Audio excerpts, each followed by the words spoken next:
So I can't start the video.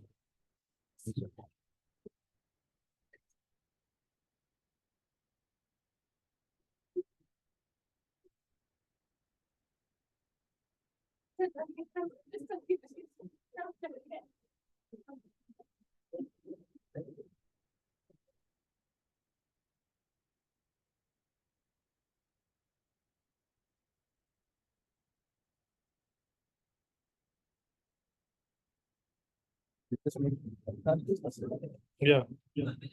It says you can't start your video because it's on mute.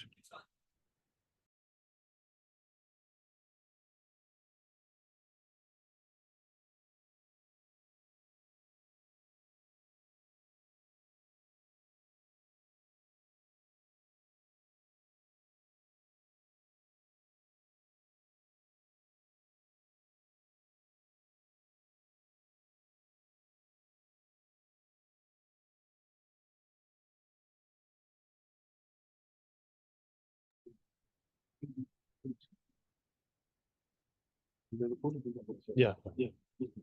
Put that on mute.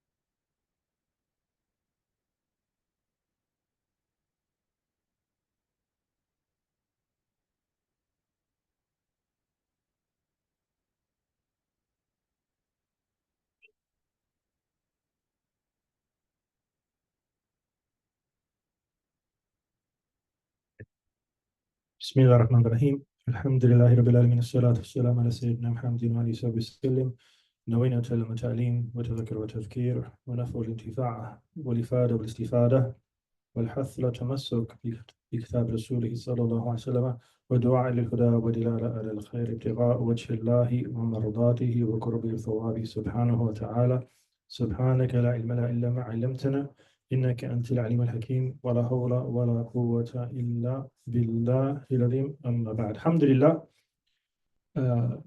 we commenced the opening chapter last week. Alhamdulillah. We ask Allah subhanahu wa ta'ala to bless inshallah our gathering today and all of the gatherings of knowledge up and down all across the globe, inshallah. May Allah gaze upon each and every single one of us, and may today be one of those days that Allah accepts our intentions for being here to learn or spend time with some of the words of the men of Allah subhanahu wa ta'ala in the great Imam al-Haddad radiyallahu ta'ala anhu.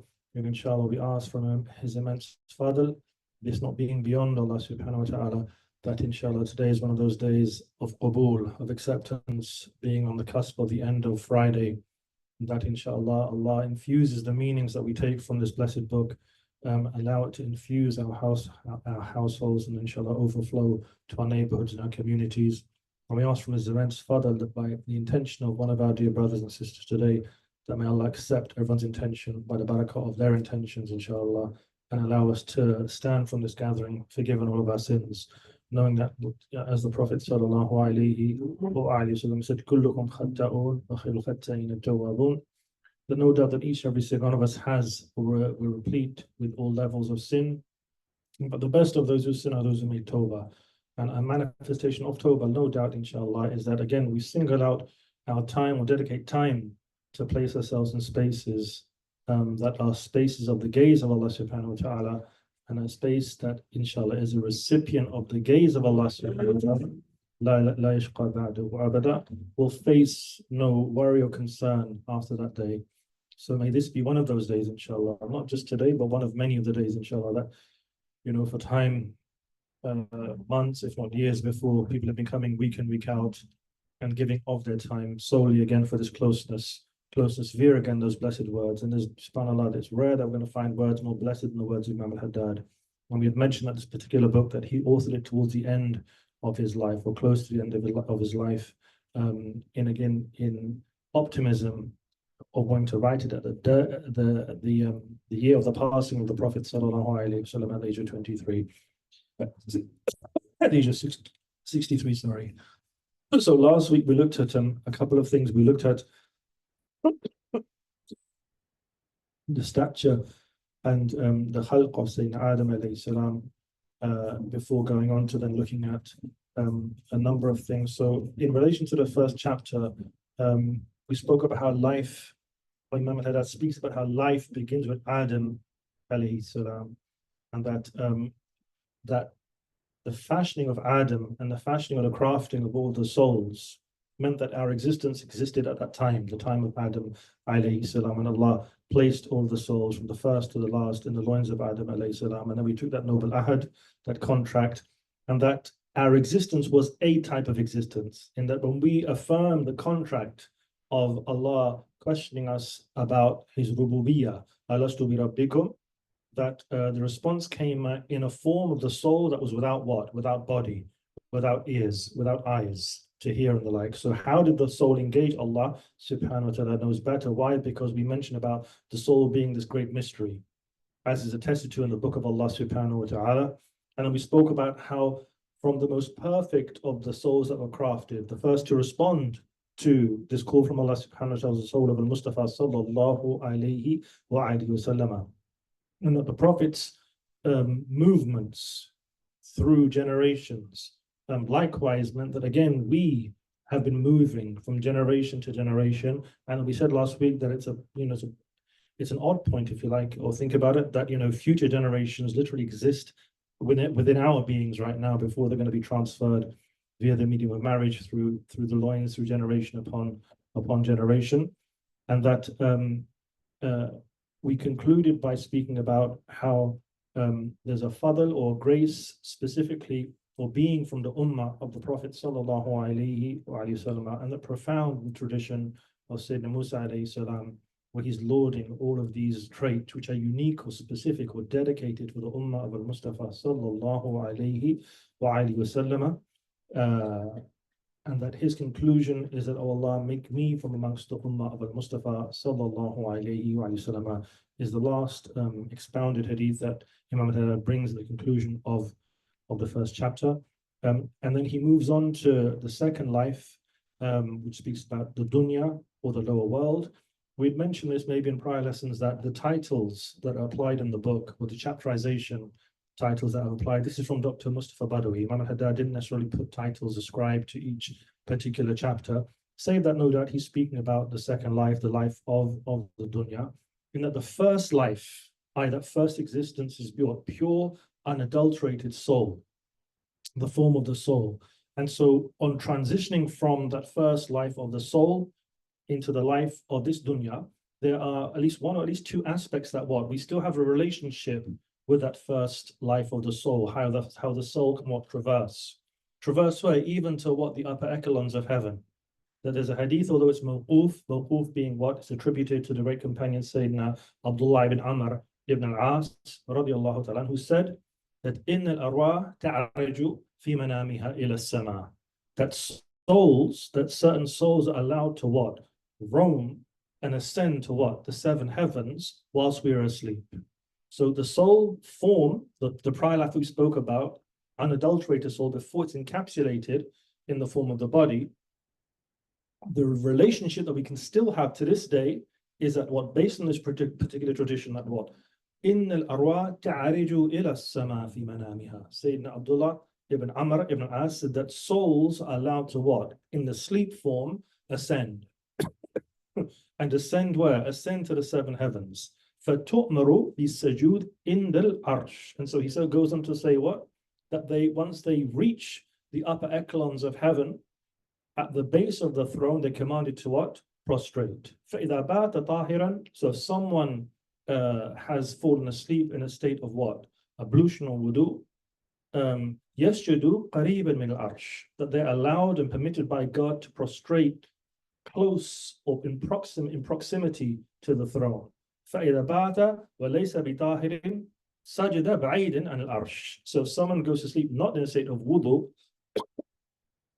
not in a state of ablution, this being again, the practice of al-Mustafa sallallahu alayhi wa sallam, to go to sleep in a state of wudu. And we know that from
Okay.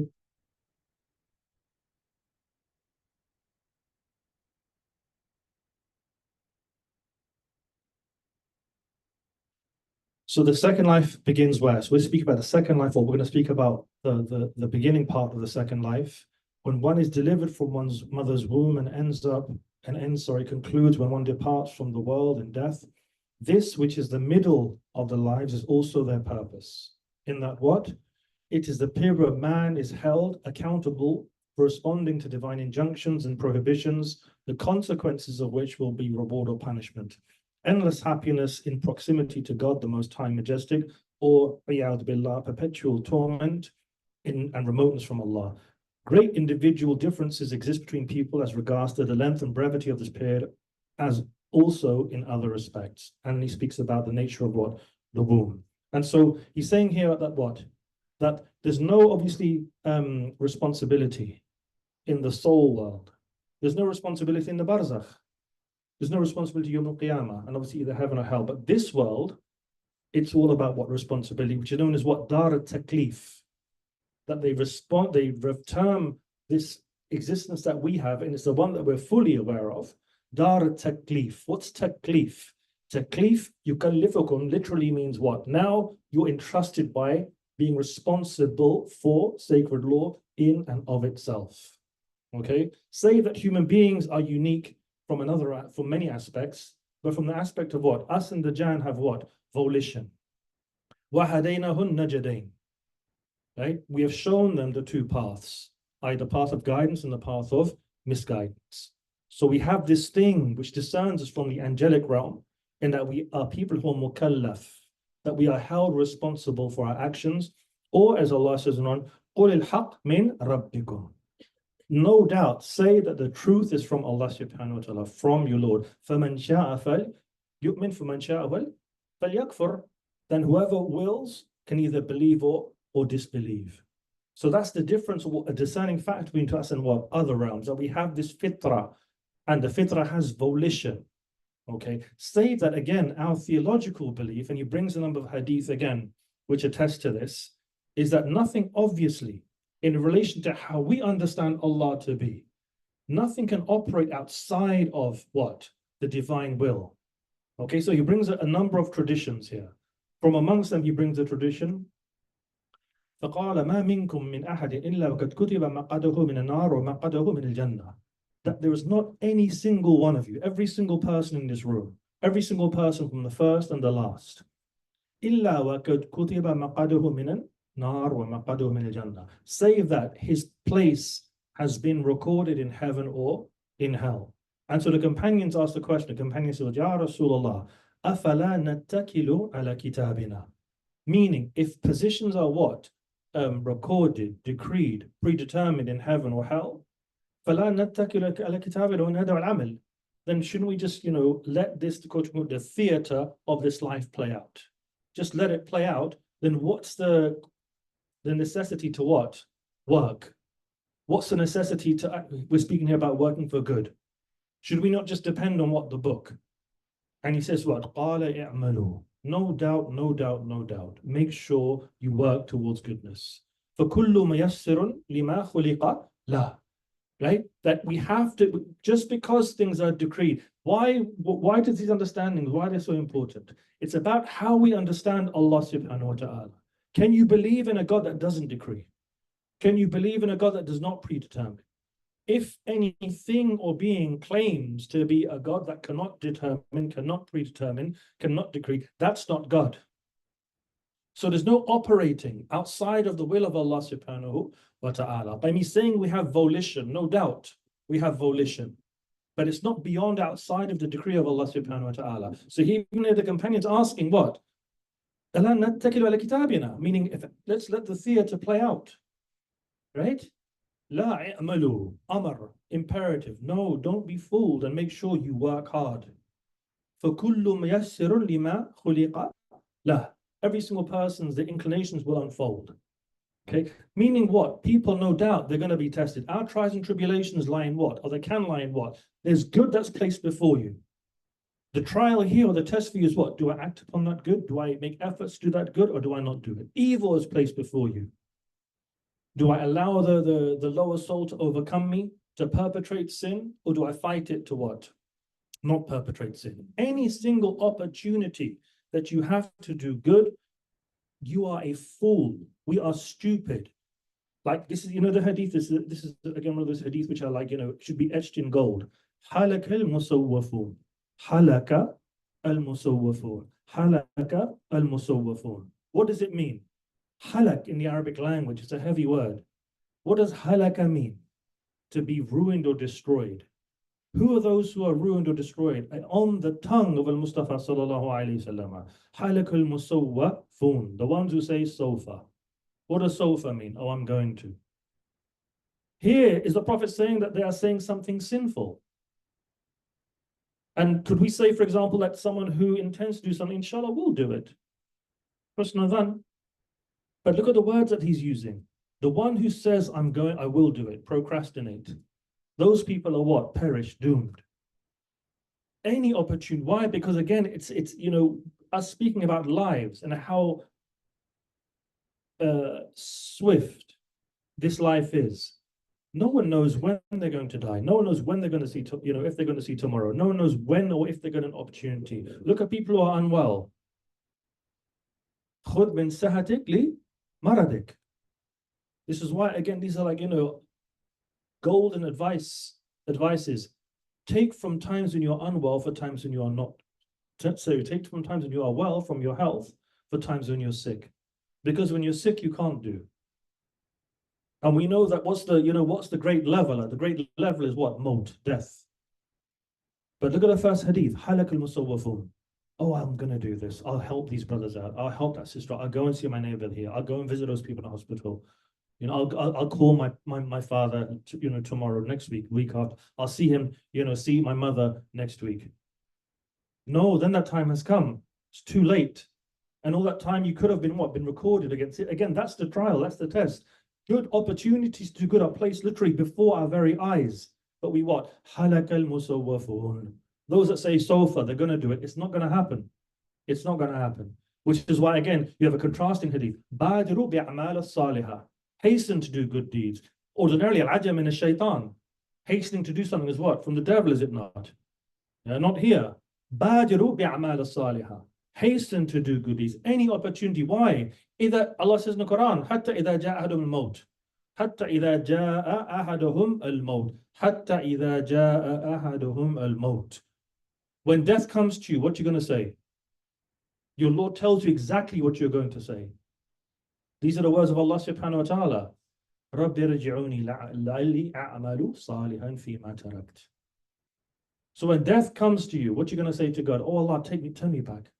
Send me back. So that I can do good. Fima tarakt. What does fima tarakt mean? All of the opportunities that you had to do good, you left them. You'll be asked about them. When you could have, when so-and-so came to you wanting some help. When so-and-so came to you wanting some financial assistance. When so-and-so came to you with their hum and their gham and their worries, they wanted to see you.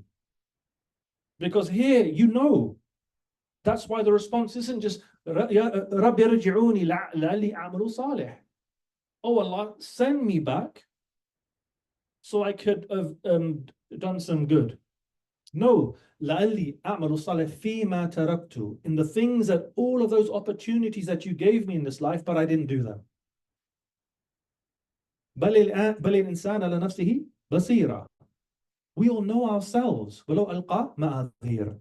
We're going to give excuse after excuse after excuse. And then what's the response when you say this from Allah? كَلَّا إِنَّهَا كَلِمَةٌ هُوَ قَائِلُهَا وَمِنْ وَرَائِهِمْ بَرْزَخٌ إِلَى يَوْمِ يُبْعَثُونَ. Right? In essence, stop it. It's just, you're just waxing lyrical. وَمِنْ وَرَائِهِمْ بَرْزَخٌ. Right? Now you're gonna see the true you. Where? In the barzakh now. That's when you're going to see the manifestation of all of your deeds. Not you forget about your physical form here. Right? Your true form takes place. Which is why it says wara in the Arabic language ordinarily means what? Behind. It's one of those words from the abad, just as an additional piece of information. A word in Arabic, some words have opposite meanings, the same word. So when Allah says وَوَرَاءُهُمْ بَرْزَخٌ, إِلَى يَوْمِ يُبْعَثُونَ. Before them is this immense interspace until they're resurrected. But the shahid here is what? You are going to be tested. But the test isn't necessarily testing of ill health or loss of wealth. The test is when you have the opportunities that Allah has placed before you. What do you do? Because that part of the verse, and we've mentioned the verse time and time in this lesson, but focus on that part. لِمَا تَرَكْتُ. Please Allah, send me back. And all those opportunities that you gave me, give me those again, and you'll see what I do. Your Khaliq, the one who created, fashioned you, knows your true self. Kalla, kalla, kalla. You're a liar. Right? You're not being honest. Why? Because if we sent you back, you do exactly the same thing. If we sent you back, you do what? Exactly the same thing. La ilaha illallah. And so he's speaking here about what? You're coming into Dar Taklif, right? The abode of responsibility. These moments that we have. You know, we've mentioned, think about Al-Ghazali's statement when we speak about the concept of sleep. And in the concept of sleep, he's saying what? That if someone sleeps 8 hours a day, and Allah blesses them to be 60 years old, that they slept for a third of their life. Marhaba Imam Al-Ghazali. What about people who spend, you know, a third of their time sleeping and then 8 hours of the day working? Then how much are you spending for the sake of Allah subhanahu wa ta'ala? And then because Allah, you know, let me try you with ill health and the like, ila akhirihi, other preoccupations that we do. So it's not just the third of your life sleeping. Some of us are walking and we're sleeping. That we slept for 8 hours and we walk and we're still sleeping. Why? Because you're just trying to fulfill whatever the shahwa. Again, those things, those opportunities. Are you going to take them? Are you going to control? Are you going to develop the self-control that you should have? So that when you're truly tested, then you can stand firm. When that time comes and you're truly tested by Allah subhanahu wa ta'ala, and no one enters Jannah as a norm, save that they're going to be tried, save that they're going to be tested, save that those opportunities, good and bad, are going to be placed before you. And if we're someone who is again sleeping during that and sleeping during the day, then we're fodder for what? All of these trials and tribulations. Prior to taklif, though, again, Allah gives us a lesson in what? When He places us in the womb. So He goes, what? The second life begins when one is delivered from the mother's womb. Now, from the mother's womb. And the words that He uses in the Quran in relation to what? How Allah, again, when He creates you and He places you where? In a very safe space. ثُمَّ جَعَلْنَهُ نُطْفَةً. Then we fashioned him or her into a drop. فِي قَرَارٍ مَكِينٍ. So in the Quran says what? When Allah has brought you into this existence and you're first fashioned in the form of a drop, you're placed in what? Qarar, which is like a place of rest, but it's makeen. Makeen means what? Strong and fortified. Just think about that existence, because there's a lesson in there for all of us. In that when you're placed, all of us are one for a period of time, we're in the wombs of our mothers. In a state of being what? Totally incapacitated, helpless. But it's an immense world. Why? Because you're going to see in Hadith that He brings how Allah sends angels to you there. It's a place where, again, you're sustained without any type of effort from yourself. You're nourished without any type of effort from yourself. What's the lesson we learn there? Just as Allah sustained you, took care of you there, He's going to take care of you when you come out. Just as you do nothing. Meaning, He's going to speak about rizq. Your rizq is, you know, it's quote unquote guaranteed. So just as it was guaranteed in there, in the womb of your mother, where you were even more incapacitated, you were in a safe space, and that space was what? Vast. Right? That space was vast. He was saying Hatim al-Asam, one of the greats of our tradition, he speaks about how that when you're placed in the womb, again, not that we have memory of that, but it's like another world, another universe. And he speaks about how, again, just the expansion upon expansion upon expansion. Why? Because he says that when you come out of the womb of your mother, and now you start to, you know, experience this universe or this cosmos and its vastness, you wouldn't want to go back into the womb of your mother. Likewise, all we know is the vastness of this world. And then when you're placed into that, again, that interspace, the barzakh. Now, again, inshallah, for, you know, enlightened souls, that again, boom, it's just a vast world. Meaning when the hadith about someone will be shown, again, maqadahu min al-jannah, i.e. in the barzakh, openings open. And you literally see what? the vastness of heaven, that you won't want to go back to what this world. And then inshallah, when you move on from the barzakh, inshallah, Allah admit us, inshallah, ya Allah, ya Allah, ya Allah, into Jannah. Your only thought frame of reference is the vastness of the barzakh. So from the womb, you come out to this universe and it's vast. You wouldn't want to go back to where? The womb. When you enter into the barzakh and you see the vastness of the barzakh, the interspace between this life and the next, you wouldn't want to go back to what this earth. And then inshallah, when you enter Jannah, then again, you're not going to come back to the restrictive nature of the barzakh. So each universe becomes more and more open. Right, that's a great Hatim al-Asam. Why was Sayyidina Hatim al-Asam, again, just as an aside, why was he called Hatim al-Asam, Hatim the deaf? Because he wasn't deaf. Just to show and show the adab of our tradition, the adab of these great human beings. That Sayyidina Hatim al-Asam was termed the deaf. You know, think about that as well, because if he wasn't deaf, why is he known as the deaf one? Because they say he was giving a Jummah khutbah one day, he descends from the mimbar, he comes out of the masjid, and an elderly woman comes up to him because he was a great Hatim to ask him a particular question. A sound emanated from her. So in that moment, she becomes what? Immensely embarrassed. Immediately, what does Sayyidina Hatim al-Asam do? Irfa'i sawtaki. He feigns being deaf. Just to, again, look at the adab of these great human beings, right? That he feigned being deaf just to make her at ease, that he didn't hear the sound that came out of her.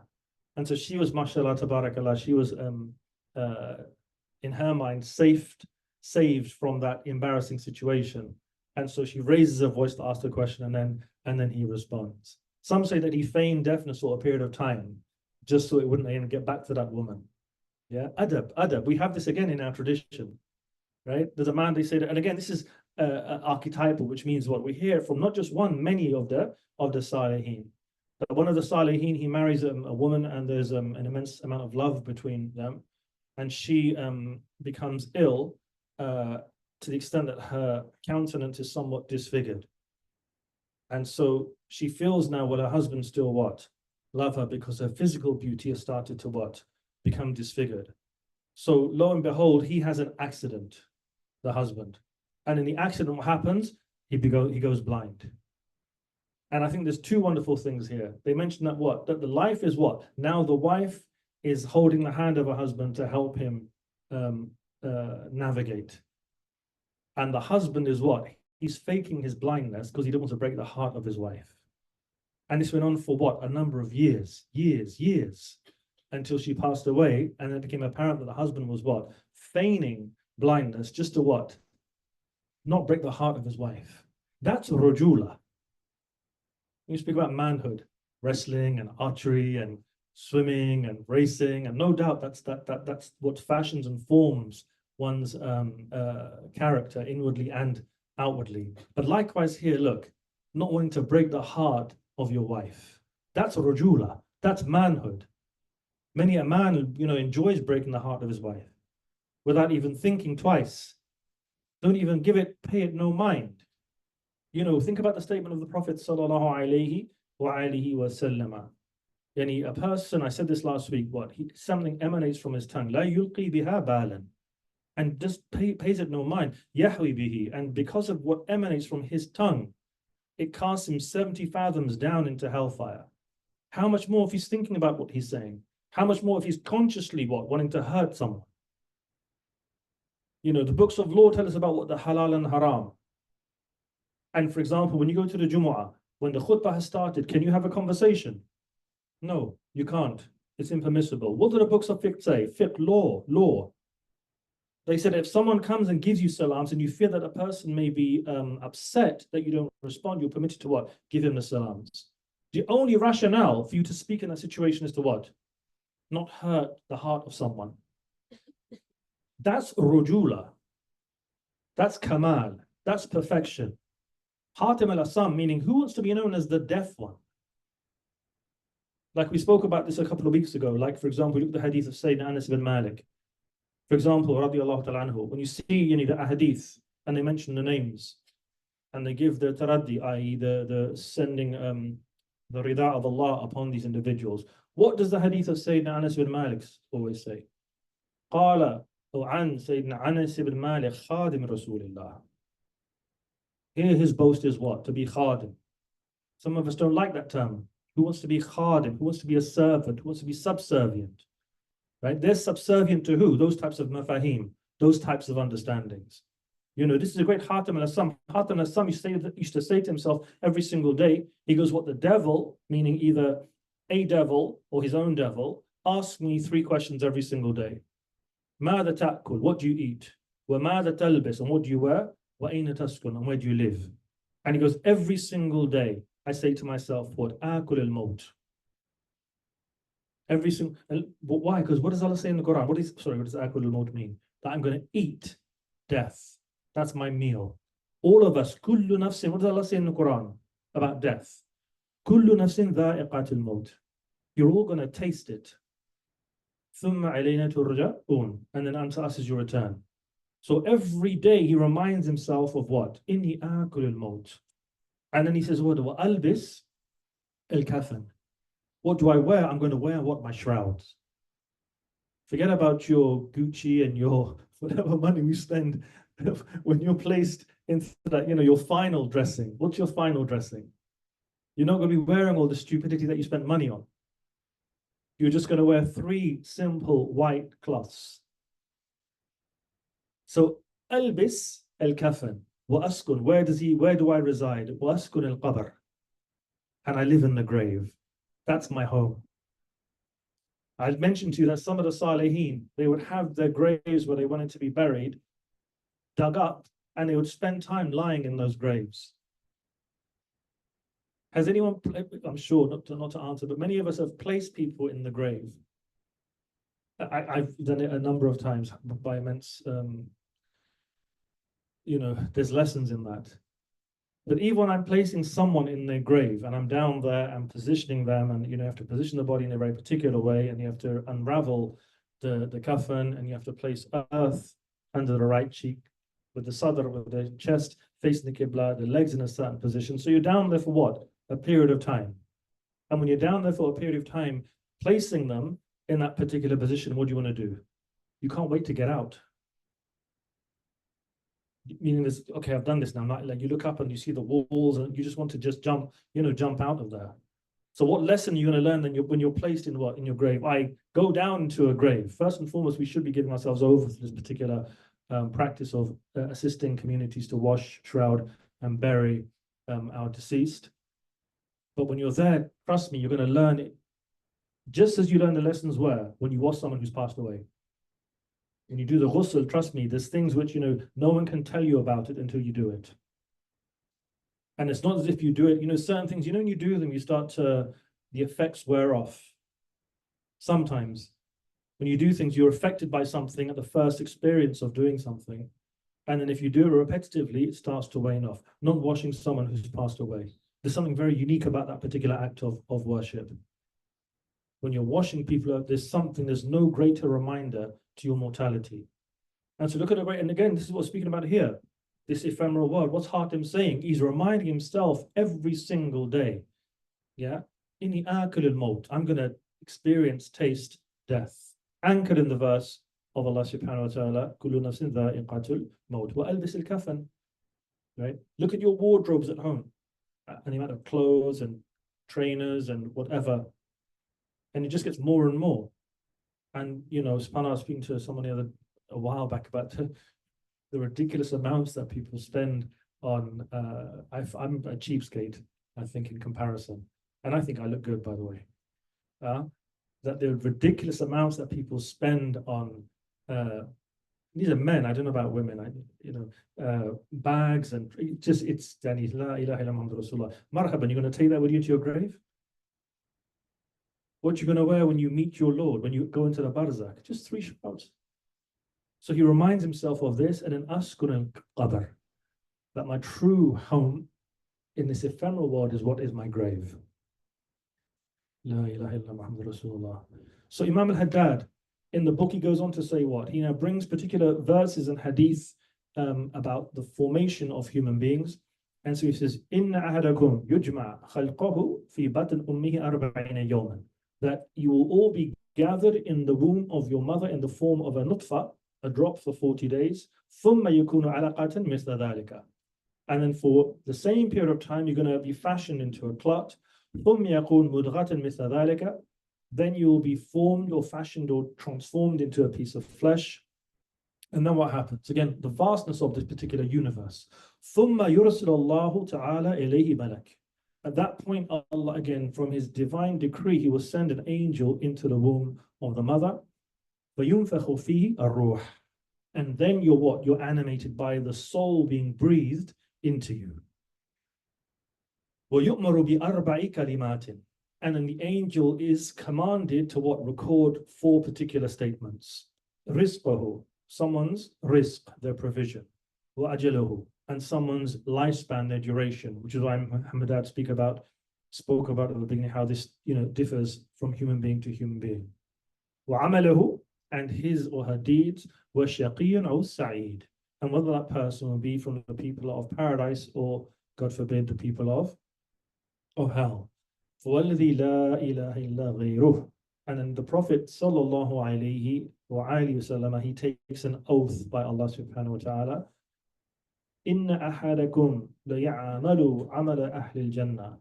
That there will be from amongst you people who conduct themselves in this life as if they are people of Jannah.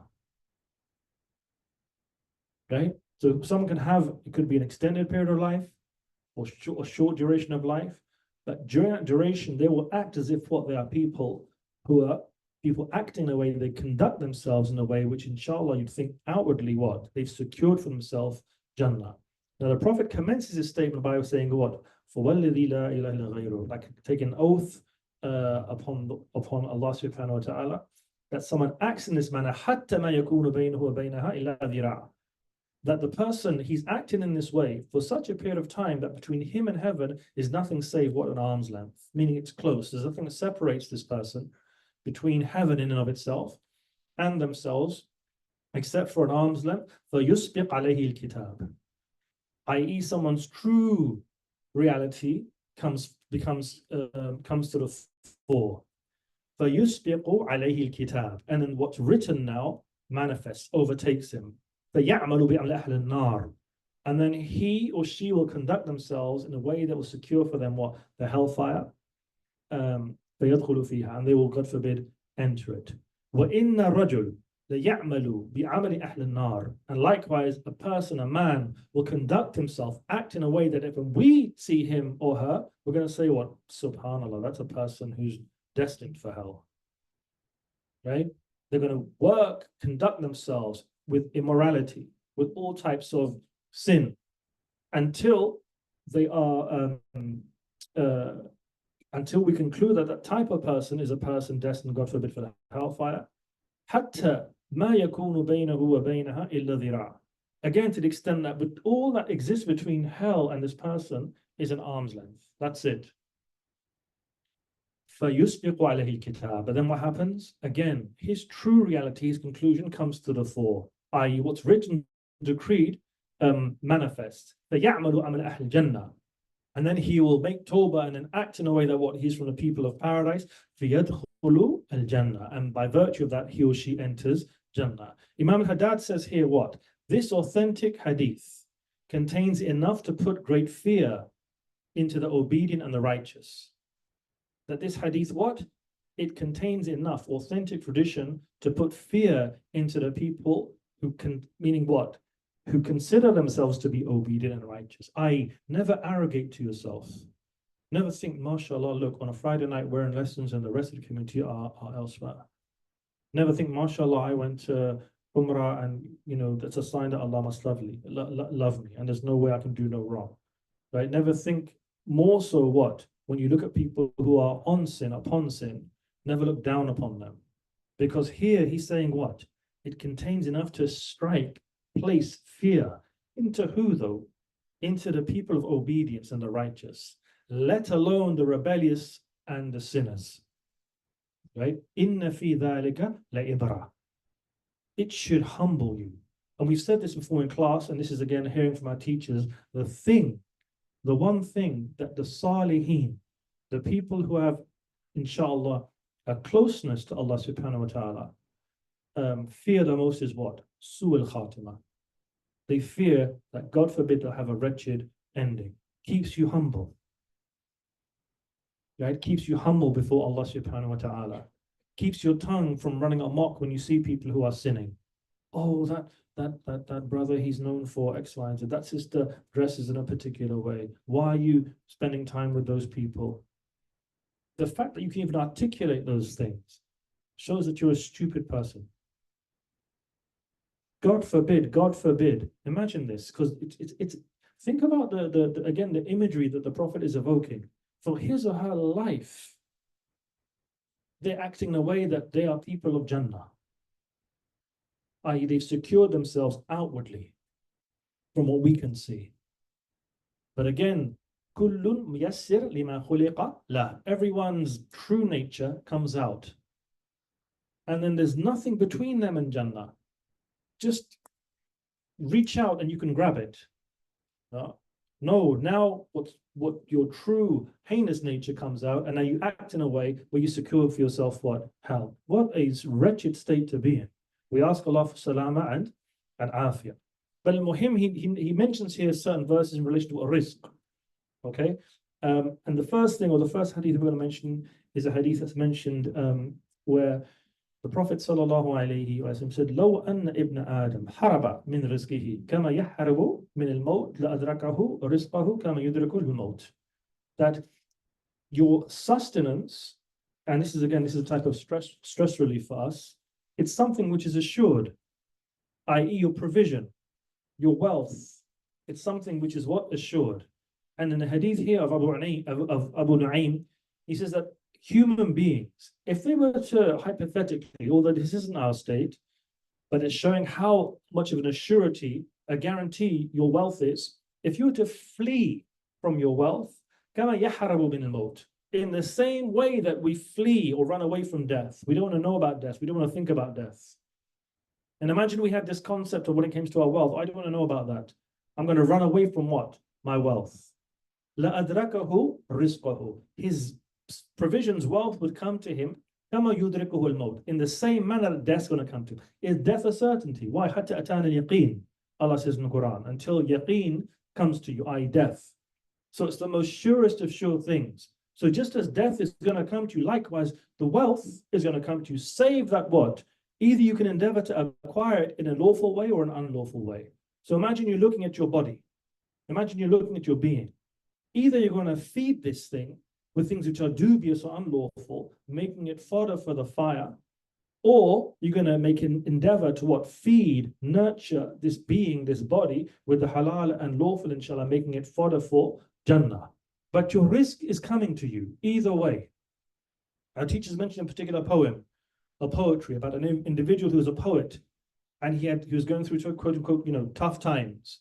And so he goes through one of the kings, because when they would verse poetry in front of him, he would give them wealth.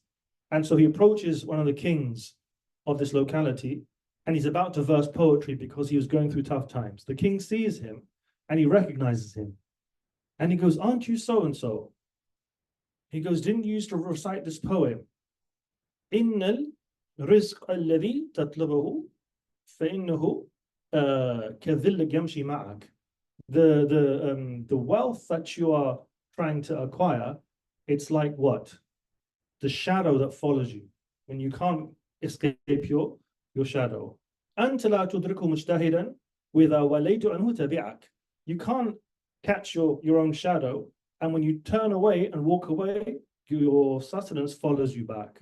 Because didn't you talk about that? And now what? You're coming in front of me wanting to verse poetry for wealth. But didn't you say these words? فَخَجِل. So he becomes embarrassed, so he leaves without any recompense for what? Speaking words of poetry in front of this particular king. So when he comes back home, they say that the king was what? The king felt some remorse about not giving him something. So he had some provision, ladles on camels, and he goes, "Go and take them and give them to that poet." And so when they bring him to the poet says what? He goes, "Tell the king that my poetry was true, that I came to him and what? Received nothing. But when I turned my back away from him, look, my rizq followed me home." Which means what? What's written for you is written for you. you're going to get it. But that's one area, particularly when it comes to wealth, what happens? We become very lapse. We become very lapse in relation to what's clearly falls within the realms of what is dubious, particularly when it comes to money. It's one of the only spaces, I've said this time and time again, it doesn't matter how big the beard is or the turban is, when it comes to money, people are funny, right? When it comes to money, people are no doubt funny. But when you do ask for it, in a hadith of the Prophet sallallahu alaihi wasallam, and Jabir ibn Abdullah radiyallahu ta'ala anhu, the statement of Sayyidina Jabir, قال رسول الله صلى الله عليه وسلم, أيها الناس, O mankind, اتق الله. First and foremost, have taqwa of Allah subhanahu wa ta'ala. وَاجْمِلُوا فِي الطَّلَبِ. And when you ask or seek your rizq, do it with jamal, do it with beauty. What does he mean by beauty here? When the Prophet is saying, ittaqillah, have taqwa of Allah, wajmilu fit talab. But when you seek from God, in relation here, we're speaking about one's particular sustenance, ajmilu fit talab. Be beautiful when it comes to asking. What does he mean by beautiful? Forgive me for sitting up today, my back's hurting, otherwise I'll be sitting on the floor with you. My apologies. But sisters, what do you think it means? Be beautiful in your request.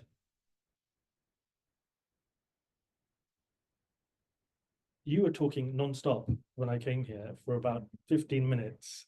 It was like, I didn't even see you breathe. It was like non-stop, mashallah, tabarakallah, with your partner in crime over here. This has been recorded as well. So what do we mean here by being beautiful and asking? Huh? Raise your voice. It can mean that, no doubt. Yeah, that when we ask Allah subhanahu wa ta'ala as Ar-Razaq, we ask him with adab, we ask him with sincerity, we ask him with inkisar. But it also means what? The beauty of your talab is seeking out that which is lawful.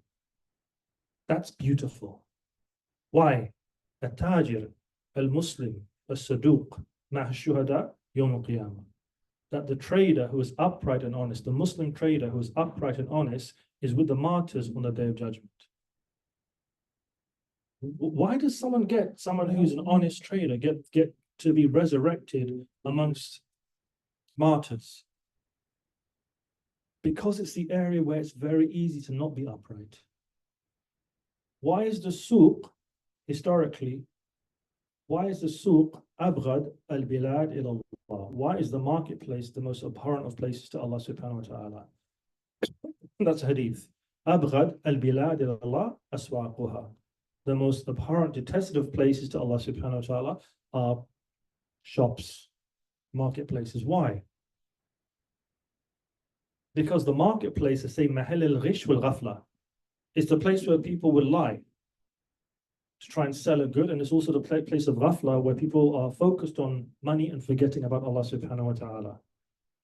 So this is why the one who's Muslim, tajir, trader, as-saduq, someone who's upright. Why didn't the Prophet say as-sadiq? Why did he say as-saduq? Why say al-Muslim, al-Muslim, al-tajir as-saduq? Why did he say saduq, which means we're translating as honest, and he doesn't say sadiq? Do you have your hand up?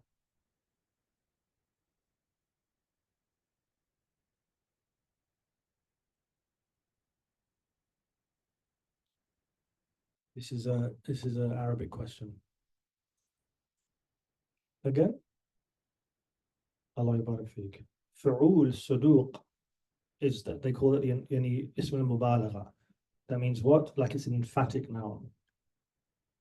Right? So it's not someone who, if I say I'm yani, what's akala mean? Raise your voice. To eat. If I say I'm akul, what does that mean? Sorry?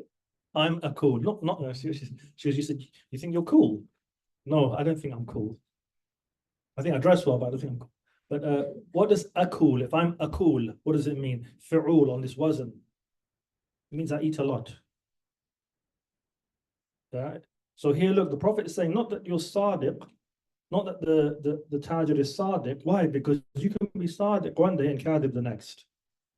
You can be honest for a particular trade and dishonest for other trades. Who studied transaction law? Who studied transactional fiqh? Are you all being humble? Is that Luton's known for its humility? Huh? Have you all bought and sold anything in your life? Okay, yeah. So you have to know the rules associated to buying and selling, just as you know the rules to prayer and the rules to fasting and the rules to zakat. Likewise, you have to know the rules to buying and selling. And if you haven't, then get yourself into a lesson, which happens every week, does it not, with the Ustad Muhyiddin Fiqh? Yeah. Why am I talking about this? What was I saying? How long was it? That's right. That's right. You can be honest in one day and dishonest the next. But to be in a state where you're all, that's right. Sorry, that's the point I was making. In fiqh, when you sell something, there's thing called tabeen al-uyub. You have to clarify the flaw of something when if you know that the thing, if I'm selling this phone and I know that, you know, I show it to you and I know that for half an hour it's going to work really well. But after half an hour, I'm just getting it, we pay janazah over it. Right? That's a haram form of sale transaction. I have to clarify the flaw. That's law. That's law. So think about that, especially brothers are selling cars. I used to look for a car, my brother used to help me. And we looked through the Auto Trader. He goes, if there was ever we called the person out and he was a Muslim, he goes, we're not going. What a horrible thing to say. And this is when I first came back to the UK, and I thought, no, that can't be right. I was all Cloud9, Hadramaut, everyone's one love, and we are the world, and let's hold hands and make daisy chains, and you know, brothers got beards, and subhanallah, astaghfirullah, I have to say, I said, no, let's go. We drove up to see a car, and the brother came out with a big beard and a hat on, and he brought us tea and everything. It was the worst. He couldn't have lied more if he tried about the car. I didn't buy it. But what a sad thing when he said that to me. Like, what do you mean? If it's a Muslim, we're gonna go and see him. Sometimes he'd look at cars on the pictures. If there's like a subha, you know, on the he goes, no, we're not gonna go and see that car. Kaif, is that our state? So learn the law to know what's a valid transaction. You all buy things, you all sell things. What makes a valid transaction? You can't claim ignorance Yawm al-Qiyamah. It's not for someone who is of a particular age, who has the intellect, has the ability to learn. You cannot claim ignorance before God if you don't know how to the rules of why is it a whole quarter of Islamic law, transaction law? We don't even know ibadah. If you're going to get married, learn about nikah. All of you troublemakers that want to get married. Right? Learn the rules of what it means to get married, how to conduct yourself as a husband, what's required of you as a husband, what's required of a wife. Right? But likewise, learn how to transaction law. You know, here though, look, imagine having the rank of what? The martyrs, meaning that's who you want to be resurrected with. If there's anyone, you know, you want to be resurrected with, it's with the martyrs. Marhaban, your Lord is giving away just by being honest in trade, just by being honest when it comes to money. You know, God forbid you try to hoard or take something that's not hasha, you'll flee or want to flee from that reality on Qiyamah. So al-Muhim, he spoke about arba kalimat, about one's sustenance, about one's duration, about one's deeds, and whether they are shaqiyun or sa'id. He's going to go on, inshallah, now speak about childhood, which we want to address a number of things, so we'll leave it for next week, inshallah. Is there any questions?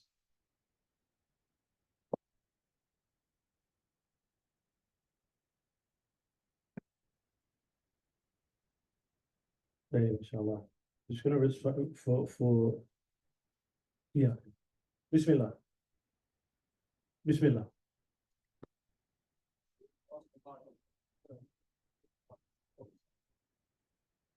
Raise your voice, please.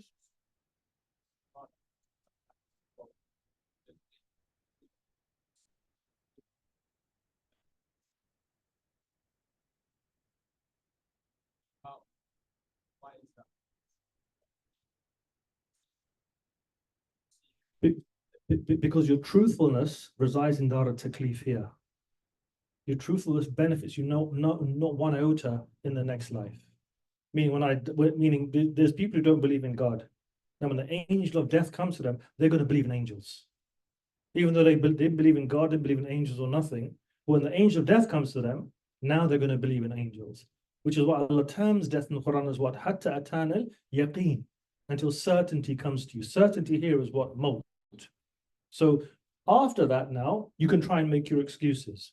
But you are given all the opportunities. We're here in Dar al-Taklif. Being honest thereafter, there's no benefit in being honest, thereafter, because now the veils are lifted, you're seeing the unseen realm. You're seeing everything. And not only that, your Lord knows you, which is why he says, he doesn't just stop there, he responds. Kalla, innaha kalimatun huwa qailuha. This is just something someone's saying. Right? Meaning what? If Allah sent you back, you do exactly the same thing that you did when you were living here, because you know yourself, right?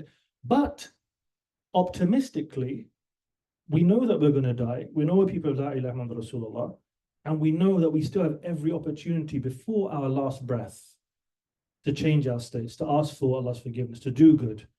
All of us here, mashallah, we have health, we have wealth, we have opportunity, and we're all messed up. Okay, just like I said, wherever we are on that spectrum of being messed up, we're all messed up. But there's no benefit to our excuses in the next life. You can't do God. Yeah, you can't, deceive, hoodwink Allah subhanahu wa ta'ala. So that's why Allah knows your state. Allah is your fashioner, your creator. He knows your being. And it's not, like I said, the response from the second half of what you just mentioned is Allah responding. Kalla, no way. We know you, and you know you. And in fact, Yawm al-Qiyamah is more for you. That when you're placed either in heaven or hell, you know exactly why you're there. There's no excuse thereafter. You're going to know exactly that you belong where Allah places you. Allah can, from when you die, He can place you directly into heaven and directly into hell without having any type of accountability or questioning, because He knows your reality. Well, the questioning is what? Clarification for you have no excuse now. You know where you are and why you belong where you belong. Dave, yes, Bismillah. When who? The second hadith, in some of the hadith, Yeah. he asked a businessman that before you start business, you should not the him. And the truth said that. So there wasn't fiqh in a formal sense during the opening eras, but no doubt Sayyidina Umar, may Allah be pleased with him, he was known to frequent the marketplace to ensure people were not trying to deceive or hoodwink people in terms of their measurements and the like. So as a practice, he was known, radiallahu ta'ala, to enter into the marketplace on a regular basis to make sure that people are adhering to honesty in their transaction. So we can extend from that understanding that people should adhere to sacred law in their transactions. Whether he articulated what you're saying, that learn fiqh before entering into the marketplace, his action definitely denoted that, radiallahu ta'ala anhu. So, man, we're just going to do a qasida of Imam al-Haddad for blessings.